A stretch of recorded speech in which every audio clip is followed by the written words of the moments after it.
Hello दोस्तों, तेनू academy में आपका स्वागत है। दोस्तों, आज की इस वीडियो में हम लोग इस प्रश्न को यहाँ पे डिस्कस करने वाले हैं डिटेल में। प्रश्न क्या है? लोक और जनजातीय परंपरा का भारतीय संस्कृति में क्या योगदान रहा है?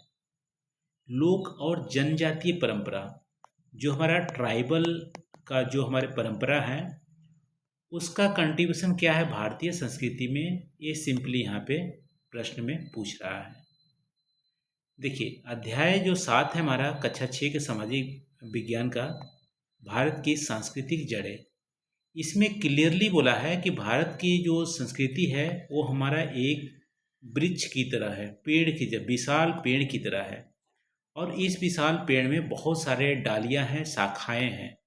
शाखाएं कौन कौन सी है? मान लो एक शाखाएं हमारा जैन धर्म से है, दूसरा हमारा बौद्ध धर्म से, फिर हमारा वैदिक जो सभ्यता है, पुराण है, और इसके अलावा हमारा जनजातीय जो परंपरा है वो भी एक शाखा है। तो भारतीय संस्कृति इन सारे शाखाओं से मिलकर हमारी बनी हुई है। सब भारतीय संस्कृति का पार्ट है और भारतीय संस्कृति में विविधता हमारी ये पैदा करती है।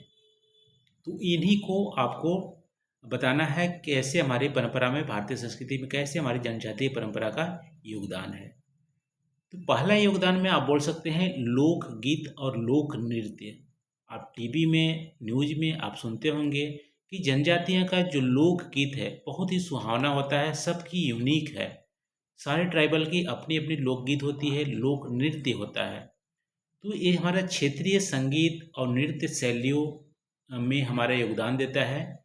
उदाहरण के लिए आप देखोगे तो पंजाब की जो लोकगीत है भांगड़ा, गुजरात का गरबा, असम का बिहू नृत्य, ये हमारे लोकल जो लोकगीत का पार्ट आएंगे। ठीक है, हो सकता है ट्राइबल हो या हमारा लोकल हो, ये हमारा क्या करते हैं, भारतीय संस्कृति को रिच बनाते हैं। फिर त्यौहार और मेले, ठीक है, आपसी मेलजोल, सामाजिक एकता और सांस्कृतिक विविधता को बढ़ावा देते हैं। त्यौहार में देखोगे जैसे नागालैंड का हार्नबिल फेस्टिवल, ठीक है, नागालैंड का हार्नबिल फेस्टिवल, मध्य प्रदेश में भगोरिया मेला। तो मेला भी हमारा एक भारतीय संस्कृति में योगदान दे रहा है। फिर है लोक कथाएँ और दंत कथाएँ। सबकी लोकल जो हमारे लोग हैं उनकी लोक कथाएँ अलग है, उनमें ट्राइबल के भी अलग कथाएँ हैं। ये हमारे नैतिक मूल्यों और परंपराओं को प्रसार करने में हेल्प करता है। जैसे हमारी पंचतंत्र कहानियाँ हैं, ये हमारा बौद्ध धर्म का पार्ट आ जाएगा। इसके अलावा बिरसा मुंडा की वीरता आपको, जो छोटा नागपुर प्लेट्यू है झारखंड वाले रीजन में, वो आपको देखने मिलेगी। ये भी हमारा सांस्कृतिक जो हमारी विविधता है उसको बढ़ावा देती है। फिर कला और शिल्प इसके पार्ट हैं। पारंपरिक जो हस्तकला है, डिजाइन है, ठीक है, ट्राइबल के बहुत सारे जो पेंटिंग है, बिहार की मधुबनी पेंटिंग, उड़ीसा के पटक चित्रकला, ठीक है, महाराष्ट्र के बहुत सारे ट्राइबल की अलग ही चित्रकला है। तो वो सब के लिए हमारा क्या, हमारा जो विविधता है भारतीय संस्कृति में योगदान देती है। फिर पर्यावरण संरक्षण के लिए जो जनजातीय की अलग ही ज्ञान है, यूनिक ज्ञान है पर्यावरण को कंजर्व करने के लिए। वो जानते हैं प्रकृति और वन्य जीवों के साथ रहने की कला उनमें है, जो हो सकता है बाकी लोगों में, खासकर शहरी लोगों में नहीं देखने को मिलती है।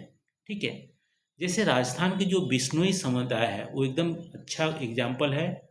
वो नेचर को बहुत ही ज़्यादा प्रेम करते हैं, पेड़ों और हिरणों की, वहाँ के जो पर्यावरण है उनको कंजर्व करने में बहुत ही ज़्यादा योगदान देते हैं।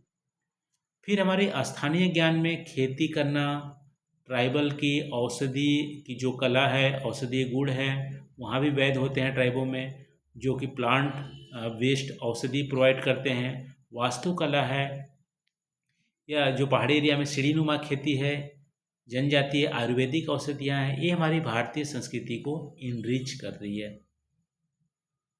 तो ये रहा हमारा, इस प्रश्न में हम लोग डिस्कस किए कि लोक और जनजातीय परंपरा का भारतीय संस्कृति में क्या योगदान रहा है, इसको हम लोग यहाँ पे डिस्कस किए।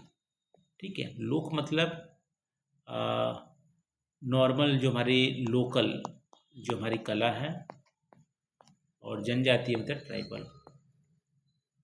तो इस प्रश्न को हम लोग डिटेल में यहाँ पे डिस्कस किए। आई होप यहाँ पे आपको कुछ नया सीखने को मिला होगा। तो आज के लिए बस नहीं दोस्तों, थैंक यू फॉर वॉचिंग।